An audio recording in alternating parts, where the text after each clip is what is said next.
نحمده ونصلي على رسوله الكريم اما بعد فاعوذ بالله من الشيطان الرجيم رب اشرح لي صدري ويسر لي امري واحلل عقدة من لساني يفقهوا قولي رب يسر ولا تعسر وتمم بالخير اللهم صل على محمد وعلى آل محمد كما صليت على إبراهيم وعلى آل إبراهيم إنك حميد مجيد قال الله تبارك وتعالى في القرآن المجيد بعد أعوذ بالله من الشيطان الرجيم يا أيها الذين آمنوا كتب عليكم الصيام كما كتب على الذين من قبلكم لعلكم تتقون.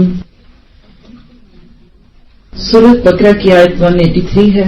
اللہ سبحانہ تعالیٰ ایمان والوں کو پکارتے ہیں کہ مومنوں تم پر روزے فرض کیے گئے جس طرح تم سے پہلے لوگوں پر روزے فرض کیے گئے.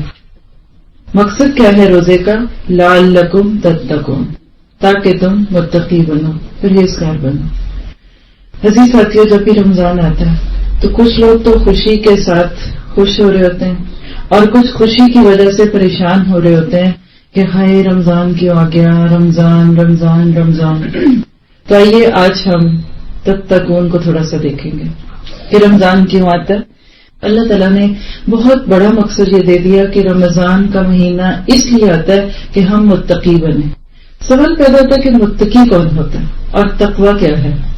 اس کا روٹ وقایا ہے، وقا. عربی زبان میں روٹ ورڈز ایسے ہی ہیں جیسے کہ پھلوں کی زبان میں بیج، جیسا بیج ہوتا ہے ویسا ہی پھل ہوتا ہے. روٹ ایک بار لفظ ایسے ہوتے ہیں کہ جو لفظ میں سے کبھی نہیں بدلتے، اسی کو ادھر ادھر کرتے رہے تو معنی بدلتے ہیں. مثال اردو کی دے دیتی ہوں تو بہت ہی آسان ہوگی. جیسے آپ دیکھیے کہ ہم لفظ اردو میں بولتے ہیں نا، عبادت، عابد، عابدہ، معبود. آپ کو سب میں لگ رہا ہے کچھ عین با دال یہ کامن ہے. معبود میں میم ایکسٹرا لگ گئی ہے، عابد میں عین اور با کے بیچ میں الف لگ گئی ہے. ٹھیک ہے. اسی طرح معبد خانہ. عربی زبان میں جو لفظ تقوی ہے اس کا روٹ جو ہے وہ کیا ہے؟ واو قافیہ. اب آپ کہیں گے کہ لفظ تقوی میں تو واو قافیہ ہے، تے تو ہے ہی نہیں، تو سمجھ لیجیے کہ یہ تے باہر سے آئی ہے، مہمان ہے. یہ مجھے ایسے ہی لگ رہا ہے بالکل کہ جیسے کچھ افراد خانہ ہوتے ہیں نا گھر میں رہنے والے، تو اصل جو گھر کے لوگ ہیں نا وہ ان کا روٹ ورڈ ہے اور آپ اور ہم سب اضافے ہیں. اور یہ اضافے کبھی کبھی ہوتے ہیں. کسی وقت ہمارے گھر میں زیادہ لوگ آئے ہوتے ہیں، کسی وقت میں کم آئے ہوتے ہیں. تو یہ دیکھیں ہم نے کتنے آرام سے گرامر کی ایک بات سیکھ لی. روٹ ورڈ کیا ہے؟ اصل گھر کے افراد. ٹھیک ہے. اور جو اوپر چیزیں رکھتی ہیں وہ مہمان ہوتے ہیں. تو کہ آپ کہہ سکتے ہیں کہ عربی زبان میں تقوی کا لفظ جو اصل جس بنیاد پہ چلتا ہے وہ واو قافیہ ہے. یہ اتنا خوبصورت لفظ ہے کہ اردو میں کسی ایک لفظ میں اس کا ترجمہ ممکن ہی نہیں، بالکل نہیں ممکن. یعنی میں تو کم از کم گیو اپ کروں گی کہ میں اگر آپ کو صرف تقوی کے پیرالل ایک لفظ اردو کا دوں تو سوری آئی کینٹ. کیونکہ آپ جب بھی کوئی بھی قرآن پاک اٹھائیں گے جس میں ترجمے کی باتیں ہوتی ہیں، کہیں پرہیزگار ہوتا ہے، تم پرہیزگار بن جاؤ، کہیں وہ بیچارے متقی کو لفظ متقی ہی کر دیتے ہیں، کہیں اس کا معنی بچ جاؤ کا آتا ہے، کہیں اس کے معنی کے اندر ڈرنا آتا ہے. تو آپ سمجھ جائیے کہ اس سے ہی آپ کو پتا چل جائے گا کہ یہ لفظ کتنے معنی رکھتا ہے. اور عربی زبان کی ایک خوبی ہے کہ جب کسی لفظ کے معنی زیادہ ہوتے ہیں تو یقیناً وہ اہم بھی بہت ہوتا ہے. قرآن پاک میں اس روٹ سے 258 الفاظ قرآن استعمال ہوئے ہیں جو 237 آیتوں میں. یعنی اگر آپ قرآن پاک کی 237 آیتیں جمع کر لیں تو ان میں کچھ میں ریپیٹیشن ہے، اس لیے 258 ٹائمز تقوی کا لفظ ہے. اس سے آپ دیکھ لیجئے کہ یہ لفظ کتنا اہم ہوگا اور اس میں کیا کچھ ہے. ہم اس کی بہت ساری ایسی باتیں نہیں کریں گے جو کہ عموماً کسی بھی تفسیر کی کلاس میں کی جاتی ہیں، کیونکہ اس وقت ہم صرف سمجھنا چاہتے ہیں. آج کے سیشن میں کوشش کروں گی کہ آپ کے سامنے تقوی کی کچھ ڈیفینیشن رکھوں، سیدھی سیدھی بالکل، نہ اس کے اندر ہینکی نہ پینکی، ادھر کی نہ ادھر کی. گویا کہ آپ یہ کہہ لیں کہ میں آپ کو بھی کہہ دیتی ہوں کہ میں اپنی باتیں نہیں کروں گی، بہت کم کروں گی، صرف وہی بات کروں گی جو آپ کو سمجھانے میں مددگار ہو. اصل ہم دیکھیں گے کہ جو اللہ سبحانہ تعالیٰ نے ہمیں رمضان کا مہینہ دیا، میں اس کو ایسے سوچتی ہوں کہ جیسے ہمارے گھروں میں مہمان آنے والے ہوتے ہیں نا، تو اس کے مطابق ہماری فیلنگز ہوتی ہیں. مہمان دو قسم کے ہوتے ہیں، ایک وہ جن کا ہم خوشی سے استقبال کر رہے ہوتے ہیں، اور ایک وہ جن کے آنے پہ ہم صبر کر رہے ہوتے ہیں. چلیں ابھی بھی نہیں بات سمجھ رہی تو اس کو اور آسان کرتے ہیں. ایک ہوتے ہیں ہمارے میکے کے مہمان اور ایک ہوتے ہیں سسرالی مہمان. تو اب ہم دیکھ سکتے ہیں کہ ہمارا رمضان سسرالی ہے کہ میکے والا ہے. ہم سب اپنے آپ کو چیک کر سکتے ہیں، کیونکہ آج تقویٰ کی باتیں ہو رہی ہیں نا، تو ہم چاہیں گے کہ اس کو مختلف اینگل سے بیچ میں دیکھتے ہی رہیں کہ کیا رمضان کو میں میکے سے آیا ہوا ایک مہمان سمجھ رہی ہوں جس کے آنے پہ میں خوش ہوں، بے چین ہوں. کب چاند دکھے، چاند دیکھنے کو آپ ایئرپورٹ پہ کھڑا ہونا سوچیں. 1 سال سے آپ نے بالکل نہیں کسی کو دیکھا اپنی فیملی میں سے، اور اب آپ کو پتہ چل رہا ہے کہ کسی بھی وقت آئیں گے. آپ کہتے بتائیں ٹکٹ کون سی بک کرائی ہے؟ کون سا؟ کہتے نہیں سرپرائز ہے، یا 29 کو آؤں گا یا 30 کو آؤں گا. ہم کیا چاہتے ہیں؟ تیاری پوری ہو تو کہتے ہیں اللہ کرے 29 کی جگہ 28 کو آ جائیں، اور اگر گھر ابھی گندا دم گئے تو چلو کوئی بات نہیں، آنا ہی ہے 30 کو ہی آ جائیں. بالکل یہی کیفیت آج کل ہمارے دلوں کی بھی ہے رمضان کے بارے میں. اگر رمضان کی تیاری کی ہوئی ہے تو ہم کہتے ہیں کل کاتا آ جا جائے، اور اگر ابھی پکوڑے سموسے رول بننے میں دیر ہے، چونکہ ہمارے ہاں مہمان کی خاطر جسے جسمانی طور پہ ہوتی ہے تو ہم انتظار نہیں کر پاتے. لیکن حقیقت ہے کہ رمضان ایک مہمان ہے. آپ جتنا دل اس کے لیے کھولیں گے، جس مہمان کی آپ کو جتنی رسپیکٹ ہوتی ہے، جتنی آپ کو اس سے محبت ہوتی ہے، آپ اتنا اس کے لیے پہلے سے تیار ہوتے ہیں. اور اگر خدا نخواستہ شوہر کہیں اپنے 4 دوستوں کو کھانے کی دعوت دے تو پھر گھر میں جو حالات ہوتے ہیں وہ چھوڑ دیتے ہیں. تو میں جب بھی کسی کو دیکھتی ہوں کہ مہمان کے آنے کے باوجود اس کے گھر میں گند ہو، چیزیں بکھری ہوں اور بالکل کیجولنس ہو، تو میں سوچتی اس کو ذرا بھی خوشی نہیں ہوئی کہ کم از کم ڈسٹنگ کر لیتا کہ میرے گھر مہمان آ رہا ہے. تو حقیقت ہے کہ ہم دکھانے کے لیے نہیں کر رہے ہوتے گھر صاف یا خاطر، بلکہ ہم اس کو عزت دے رہے ہوتے ہیں، رسپیکٹ دیتے ہیں. تو اگر ہم اس رمضان کو ایک بہت خوبصورت مہمان کے طور پہ لیں گے تو انشاءاللہ تعالی ہم دیکھیں گے کہ ہم اب جسمانی ذہنی طور پہ تیار ہیں. آج ہم بات کر رہے ہیں کہ اس رمضان کے مہمان سے ہم نے لینا کیا. ہمارا کلچر ہے، نہ تو یہ سنت ہے، نہ فرض ہے، نہ نفل ہے، کہ جب بھی کوئی مہمان آتا ہے تو وہ کچھ لے کے آتا ہے اور جب جاتا ہے تو آپ اس کو دیتے ہیں. یہ ٹریڈیشن ہے نا، حالانکہ اس کو فالو نہیں کرنا چاہیے 100%. رمضان کو اگر اپنے اسی ٹریڈیشن پہ ہم لے کے سوچے نا تو رمضان جو ہے جب آتا ہے تو بھی دینے آتا ہے اور جب جاتا ہے تو بھی دیتا ہے. کیا اب اس جملے کو شور سے سنیے اور پھر اس پہ غور کیجیے گا کہ رمضان جب آتا ہے تو نیکیوں کے موقع دیتا ہے.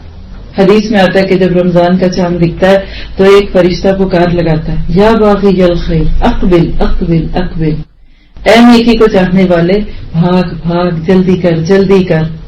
اور یا باغی الشری، اور شر کو چاہنے والے، یعنی وہ شر جو ہوتا ہے تھوڑا بہت کرتے ہیں گھروں میں، دیکھتے ہیں سنتے ہیں، اقصر اقصر، رک جا رک جا رک جا. کیونکہ رمضان میں جہاں نیکی کا اجر بڑھ جاتا ہے تو احتمال ہے نا، اس چیز کا گمان ہو سکتا ہے کہ وہاں گناہ کا بھی حصہ بڑھ جائے، اور اس کی قدر نہیں کریں گے تو حقیقت میں اس کی ویلیو نہیں پہچانیں گے. تو رمضان جب آتا ہے تو نیکیوں کے تحفے لے کے آتا ہے، 1 کی جگہ 70، سنت کی جگہ فرض. اور اسی طرح سے انسان کی بہت ساری عام چیزیں جو عام طور پہ ہم اپنی عادت کے تحت کرتے ہیں وہ عبادت بن جاتی ہیں. آپ کہہ لیں کہ رمضان عادتوں کو عبادت بنانے آتا ہے، اور حقیقت ہے اگر ہماری عادتیں سنت کے مطابق ہو جائیں تو پھر ہماری زندگی میں کبھی بھی عبادت کا لفظ مشکل نہ لگے، کیونکہ اللہ سبحانہ تعالیٰ نے ہمیں اسی کے لیے پیدا کیا. تو جب رمضان آتا ہے تو بہت ساری نیکیاں، بہت کچھ ملے گا آپ کو. تو روزہ رکھ لو، آگے نہیں رکھ سکے، اور صدقہ کثرت سے کر لو، تراویح پڑھ لو، قرآن کی عبادت کر لو. 16 تھنگس میں نے ابھی لاسٹ 2-3 ویک پہلے ناروے میں کئی جگہوں میں بتائیں کہ رمضان میں ٹوٹل تقریباً 16 قسم کے کام ہیں جو ہم کرتے ہیں. لیکن جب رمضان کا مہمان جانے لگتا ہے تو کیا دیتا ہے؟ لعلکم تتقون، تقویٰ دے کے جاتا ہے. آج ہم بات کریں گے کہ جب رمضان جائے گا تو وہ ہمیں کیا دے کے جائے گا تاکہ ہم آج ہی سے اس کے لیے تیاریاں کریں. تو لفظ تقویٰ جو ہے نا یہ ایک کثیر المعانی لفظ ہے. ایک تعریف تقویٰ کی انتہائی خوبصورت، انتہا سے زیادہ غور و فکر والی عربی میں ہے، میں آپ کی مدد کروں گی. کل 2-3 دن میں نے تقریباً مینچسٹر اور آسٹریل جہاں سے بھی برمنگھم میں ڈفرینٹ درس ہوتے ہوئے آئے تو میں نے آلموسٹ ہر جگہ یہ بتائی، اور حال یہ تھا کہ بعد میں گاڑی میں بیٹھی ہوئی ساتھی دوبارہ مجھ سے ریکارڈ کرا رہی ہیں وہ تعریف، اور کچھ لکھ رہی تھی ساتھ بیٹھی کہ پلیز وہ ہم نوٹ نہیں کر سکے. تو میں نے کہا کوئی بات نہیں، دل کی تختی پہ نوٹ کر لیا کریں تو انشاءاللہ تعالیٰ آپ کی آنکھوں میں بولوں گی عربی آپ بالکل نہ لکھیں، نہ سنیں، نہ غور کریں، کیونکہ اس کا بعد میں اردو انشاءاللہ بتاؤں گی. تو آئیے آج تقویٰ کی تعریفوں میں سے پہلی تعریف، تقویٰ کیا ہے؟ التقویٰ ہی الخوف من الجلیل. تقویٰ بہت بڑے جلال والے رب کے خوف کا نام ہے. خوف اللہ کا ڈر. فَأَمَّا مَنْ خَافَ مَقَامَ رَبِّهِ وَنَهَى النَّفْسَ عَنِ الْهَوَىٰ یا وَأَمَّا مَنْ خَافَ مَقَامَ رَبِّهِ وَنَهَى النَّفْسَ عَنِ الْهَوَىٰ فَإِنَّ الْجَنَّةَ هِيَ الْمَأْوَىٰ. تقویٰ اللہ کے خوف کا نام ہے، وہ خوف جو ہمارے اور ہمارے گناہوں کے بیچ میں حائل ہو جائے. ہم اللہ کے نبی کی دعاؤں میں ایک دعا بھی سیکھتے ہیں کہ جس میں اللہ تعالیٰ نبی صلی اللہ علیہ وسلم نے فرمایا کہ اللہ تو اپنا وہ خوف دے جو میرے اور میرے گناہوں کے بیچ میں حائل ہو جائے، بیریئر، رکاوٹ. ابھی آگے وہ معنی بھی دیکھیں گے. تو تقویٰ کے 4 درجے. پہلا درجہ خوف من الجلیل. الجلیل اللہ سبحانہ تعالیٰ کا نام ہے، بہت پیارا نام ہے، جلال والا. سورۃ الرحمن میں بھی آپ پڑھتے ہیں نا، ذوالجلال والاکرام. ٹھیک ہے، تو جلال والے کا خوف، اللہ کا خوف بہت بڑی نعمت ہے. جب انسانیت اللہ کے خوف سے بے خوف ہو جاتی ہے نا تو مادر بدر آزاد ہو جاتی ہے، کپڑوں سے آزاد ہو جاتی ہے، جاہلیت والے کام سر عام کرتی ہے. تو میرا نہیں بنتا اپنا تو بن ولی کے پیے تھا. اللہ کا خوف پاؤں کی بیڑیاں بن جاتا ہے، زبان کو بندہ پکڑ پکڑ کے رکھتا ہے. اللہ کا خوف انسان کی آنکھوں کو بند کر دیتا ہے. اللہ کا خوف زبان پہ آئی ہوئی مچلتی ہوئی بات کو روک لیتا ہے، کیونکہ یہ غیبت بن کے کل میری ساری نیکیاں بڑھا دے گی. اللہ کا خوف مانگنے والی چیز ہے. حضرت موسیٰ کے دور کے 2 شخصوں کو قرآن پاک میں اتنا بڑا آنر دیا گیا کہ وہ 2 مرد مومن جن پہ اللہ نے اپنا انعام کیا. انعام کیا تھا کہ اللہ نے ان کو اپنا خوف دیا. تو آج اگر ہم اللہ کے خوف سے بے خوف ہے نا تو انعام سے دور ہے. اللہ کا خوف مانگنا ہے ہم نے انشاءاللہ اس بار لسٹ بنا دیں آپ ساتھ ساتھ کہ کتنی آج ڈفرینٹ چیزیں ہم تقویٰ کی چنکس میں دیکھیں گے. بس یہی ہماری اس رمضان کی چیک لسٹ ہوگی جو اینڈ پہ ہم نے لینی ہے. تقویٰ، خوف، اللہ کا خوف. اور ایسا خوف نہیں کہ بے عمل کرتے. بڑا ہی ناسمجھ ہے وہ شخص کہ جو لفظ کہتا ہے کہ مجھے خوف آتا ہے اللہ سے پھر بچتا نہیں. یہ سارے لفظ آپس میں یوں ہیں جیسے وہ چٹیاں نہیں بنتے. خوف ہوگا تو بچیں گے تو بیریئر ہوگی، رکاوٹ ہوگی. اللہ کے نبی صلی اللہ علیہ وسلم کی بڑی پیاری روایت کا خلاصہ ہے صرف آپ نے فرمایا حیرت ہے اس شخص کے حال پہ کہ جو جنت کی طلب بھی رکھ رہا ہے، مانگ رہا ہے اللہ من یسألک الجنہ، پھر بھی سو رہا، کوئی عمل نہیں کر رہا، بے عمل مراد ہے. اور حیرت ہے اس شخص کے حال پہ کہ جو جہنم کا خوف رکھتا ہے، جہنم سے بچنا مانگتا ہے لیکن سو رہا. کہ آج میرا اور آپ کا خوف ایسا تو نہیں کہ ہمارا یہ حال تو نہیں کہ زبان سے بڑا خوف ہے، بڑا خوف ہے، بڑا ڈر آتا ہے، بڑا ڈر آتا ہے. تو کر کیا رہے ہو؟ دیکھیے بجلی کی تار کھلی اور آپ کے اس سے بڑا ڈر لگ رہا ہے میرا بچہ اس کی طرف نہ جائے، پھر آپ بچے کو ادھر ہی چھوڑ کے کہیں چلی جائیں کام کرنے. مین ہول کھلا ہوا ہے اور آپ کے بڑا ڈر ہے بچے اس میں گر نہ جائے، پھر بچہ اس کے اراؤنڈ کھیل رہا ہے اور آپ اندر چلی جائیں. ماں کو تو چین ہی نہیں آتا. تو جس چیز کا خوف ہوتا ہے ہم اس سے بچتے ہیں. اگلے درجے پہ چلیے. دوسری چیز تقویٰ کی کیا ہے؟ پہلا پھر دوہرا دیتی ہوں تاکہ لکھ سکیں تو لکھ لیں. التقویٰ ہی الخوف من الجلیل، اور دوسرا والعمل بالتنزیل، اور اس کے نازل کردہ پر عمل کرنے کا نام ہے. ظاہری بات ہے جب کسی سے آپ ڈریں گے، خوف رکھیں گے تو اس کی کہی ہوئی بات کو مانیں گے نا. آپ اپنے شوہر سے خوف سے تو نہیں، لیکن آپ ان کا ایک رسپیکٹ بڑا ادب کرتی ہیں. خوف ہے آپ کو جواب دہی کا کہ شام کو آ کے پوچھیں گے تو کام کرتے ہیں نا. تو تقویٰ کا اگلا درجہ کیا ہوتا ہے کہ اللہ کے نازل کردہ پر انسان پھر عمل کرنے لگتا ہے. پھر کھیل نہیں سمجھتا، تماشا نہیں ہے دین. پھر پڑھ پڑھ کے 5 سپارے نہیں رکھتا، وہ ایک ایک لفظ پہ 5 بار سوچتا ہے کہ میرا اس پر عمل ہے کہ نہیں.